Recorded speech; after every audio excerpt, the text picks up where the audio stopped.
Hey and hello, welcome. Today we're talking about how to start homeschooling, especially when it is kindergarten. There's always so many questions with people saying, I want to start homeschooling in the fall and I'm going to start with kindergarten. How and where do I start? That is a huge question I know is out there a lot. And so I'm going to help you with that today. First off, congratulations. I'm so excited for you to homeschool your kids. This is a grand adventure, and let me tell you, you are in for a treat. The first step you need to remember with homeschooling is that you have to make sure you know all of your state's laws about homeschooling. Super simple, not a big deal.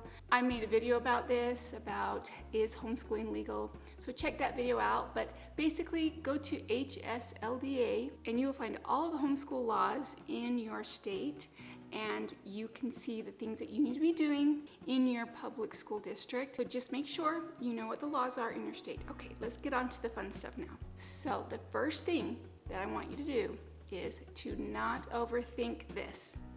Baby steps. Kindergarten is not very hard, and don't overthink it. It is not that difficult. Anybody can teach kindergarten. And the second thing I want you to remember and to do, promise me that you will not bring public school into your kindergarten. Public school and homeschooling are very, very different. Basically, don't be having them sit in a desk for 4 hours every day. What your kindergartner needs is they need fun and exploration and books, you reading to them, little science projects, art projects. That's really what you want to do in kindergarten. Just have a bunch of fun. All right, the third thing you're going to need to know is the when. When are you going to be doing your homeschool and for how long? So you need to figure out if you want to do it in 24 weeks, 32 weeks, 36 weeks. A lot of people do school 36 weeks. That's what the public school does, 36 weeks. So if you want to stay with that, great. If I were doing it again and I had a kindergartner again, I probably would choose the 24 weeks. And with your little children that are just in kindergarten, they don't need really much more time than that to learn everything that they are going to learn in kindergarten and have fun. And then along with how many weeks you want to do it, how many days of the week are you willing to do your kindergarten? There are some people that do it every day, and some people will just choose to do it 3 times a week or 4 times a week. So you choose the days of the week that you would like and then set up a schedule. So think about that when you want to do it and kind of set it in stone, because the more of a routine that you have, the more that you make room in your schedule for it, it's going to happen. And that's the one thing that I need to warn you about. Sometimes we let life get in the way of our cute little kindergarten system, and you don't want to do that. You want to make sure that it happens. And so maybe you can just do a testing period. Let's do it for a month and see if that really works, and if not, change it. Plan it however, but make sure you plan it and put it into your schedule. So number 4, make a calendar. And this is something that you really don't have to do, and you can do it as easy as you just use a calendar that you already have, a wall calendar, and just mark K on every day that you're going to do it. Simple as that. Or you can get a little bit more complex and a little bit more, fancy dancy. Make a document of your year and the weeks that you're going to do it, and make it kind of official, your kindergarten calendar. Number 5, find a simple, now underscore that word, simple, a simple scope and sequence for kindergarten.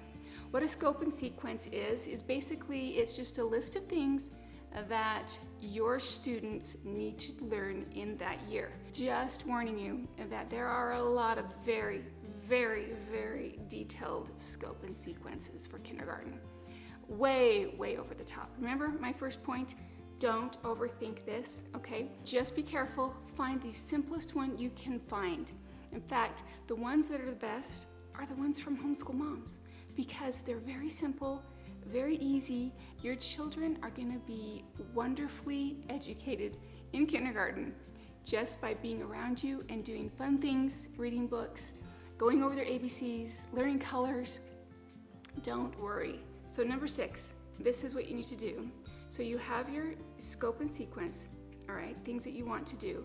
And then you have your calendar. And now what you can do is you can just put the things that you want to do in your kindergarten and put them in a calendar. So I'm going to show you all this. I will act like I'm having planning for my child going to kindergarten, and I'll show you all the things that I do and all the things that I like to include in my kindergarten curriculum. And you can see, and you can use the stuff that I use. Go right ahead. Homeschooling is like a buffet. You can pick what you want and leave what you don't want. That's what homeschooling is all about, and especially in kindergarten, because kindergarten, again, simple, simple, simple, and just innocent and just wonderful. Number 7, the last thing I want you to remember, and this is a very important thing that you need to do during this year of kindergarten, okay? And that is, you need to do your own study. You, homeschool mom, I want you to learn as much as you can about homeschooling. Get books, watch YouTube videos, get all different perspectives. Don't just focus on one person and how they do it, because there's so many different ways that you can homeschool. You are going to become the savvy homeschool mom. You spend time on your kids, but then you spend time on you and you figuring out the homeschool thing. I'm so excited for you. All right, let's show you now the things that I would do, and hopefully there are some good ideas that I have for you, and just take the things that you like and leave the things that you don't. Scope and sequence right here. Here we have a little bit of my week and how I plan that week out. And then here is my yearly calendar.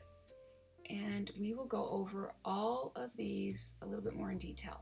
Okay, let's start with the year calendar. So I color code my calendar, as you can tell. I create this in just my Google Docs. You could do it on the sheets, you could do it on Excel. You could also just, find something on the internet that you like and print that off. Anything of that works. What I also do is I also put this left column in here for the weeks of my school year.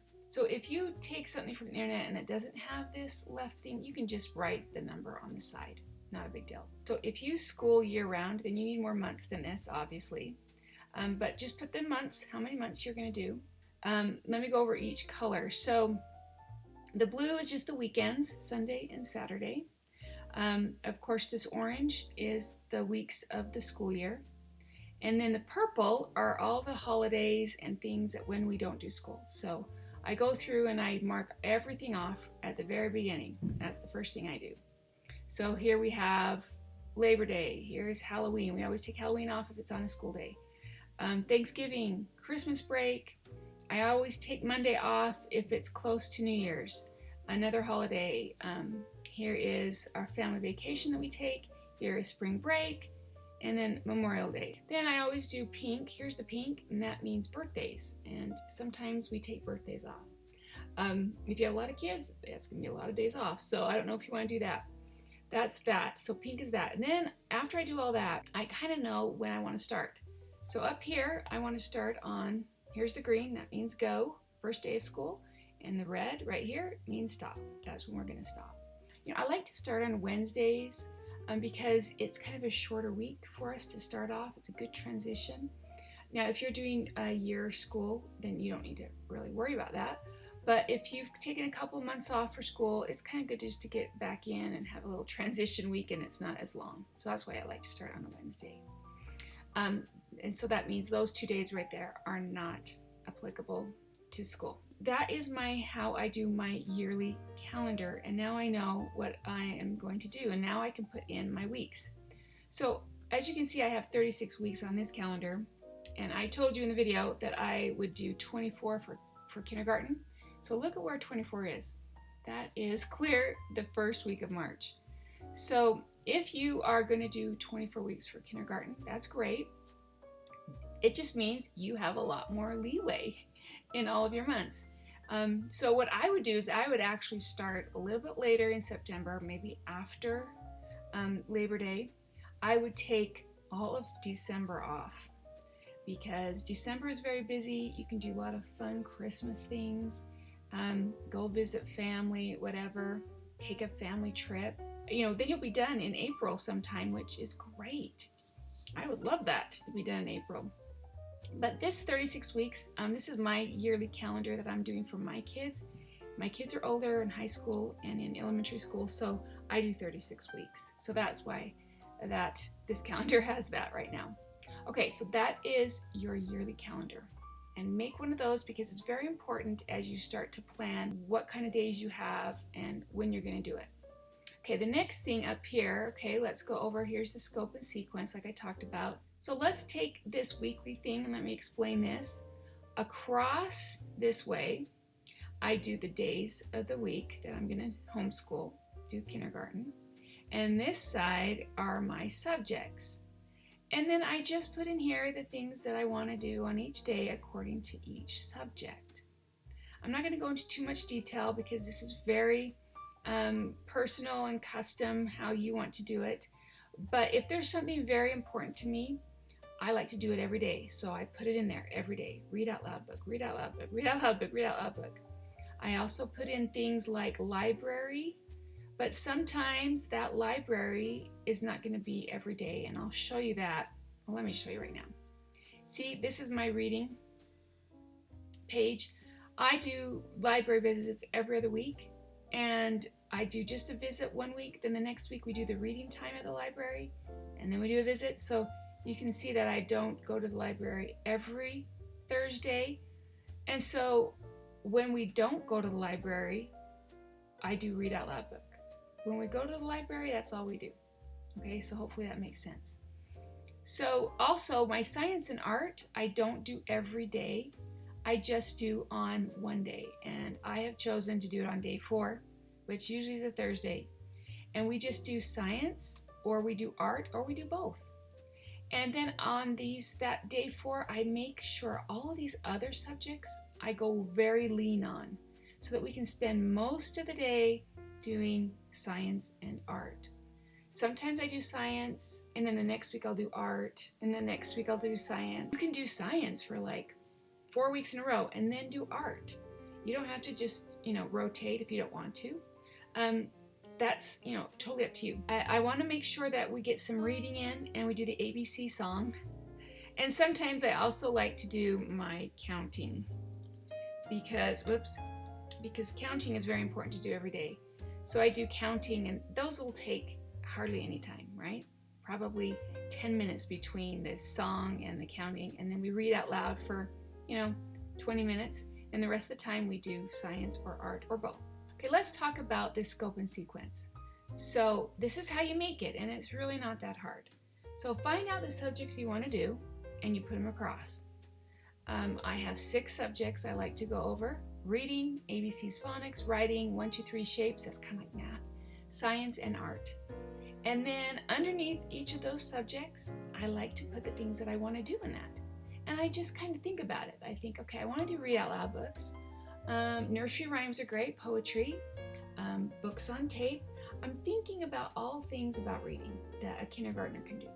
That's basically what I do. I also look in all my stuff that I have, and I say, oh, I think, for example, writing. I have a lot of dot to dots because dot to dots are really good for your kids. Not only are you learning your ABCs or your numbers, but you're learning about pencil control. And so I have a lot of dots to dots, so that's what I'm going to put, and I'm going to add it to my writing. I do a lot of tracing. We have iPad writing apps. So just put the things that you have or the things that you think about that you want to do and put them under each subject. Okay, that's kind of how you can organize all the stuff that you have. And then what I do is I take each one of those subjects and I make a page. And then I put at the top of it all those things I want to do.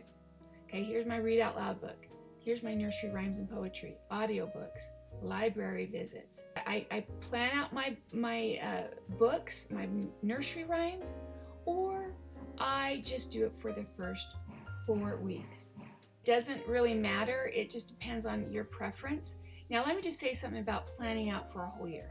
There's a little danger in that, in the fact of life changes. And if this is your first year homeschooling, you may not know this, but sometimes you can get off track with your schedule because of different things. You have sick kids.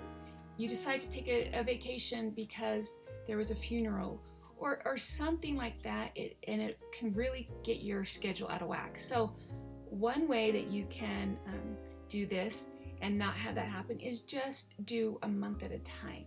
So just plan a month at a time. So sometimes I will just do, 2 books or 3 books, and then I'll wait and see if we finish those. And if we don't, then I'll add them down here. Planning ahead of time for the whole year is good for some things, but it's not good for others. And that's why this kindergarten year is going to be a year, especially if it's your first, that you're going to be learning about all this. My ABCs and phonics, I kind of plan the whole year because I want to make sure I get through everything, and I kind of want to know what is coming up. So that's one way and one reason why I plan the whole year. And then of course the other reasons that I don't is because these things can change. And so I do both. All of these different subjects are going to be the same. You're going to just plan them however you want. I want to talk about science and art really quick. So science and art are very different in that they are only one time a week. And so I usually do all of these things. See, all of this I do on one day. So I do a weather calendar. That is just something that only takes about 10 minutes. We read this weekly science theme, which is just a book that I have. And then we do a science project. And then if we have time and we want to, we go out and do nature study. And it's just going outside, it's kind of like a recess, really. And so we use that nature study to accentuate whatever we learned with our science theme for that day or the science project. Okay? Same thing with art. We will do an art project. Sometimes that doesn't take very long for kindergartners, and so we will do watercolors or we do Play-Doh. These things alternate. I don't do both painting and Play-Doh on the same day. They alternate. And if it's like a holiday, we will do the craft first, then we will do like watercolors. So you can see that I don't have an art project here. So whenever I have a holiday craft, I don't do an art project. That is our art project. But we'll do like paints also. That's how I run the science and art. Now, down here I have if you want to get really super duper organized, I know a lot of people love their forms and their schedules. I do, I'm one of those. You can do a kindergarten at a glance for the whole year. And you just, according to, the subject and the week, you can just put those things that are most important, okay? That's something you do, but again, you do not have to do that. This is something extra. This is like, I don't know, major leagues, If this is your first year, I wouldn't worry about it as much. But if it's something that you thrive on and it really helps you, then do it. Okay, I hope that was helpful with all of my planning and my scope and sequence and the, calendar stuff.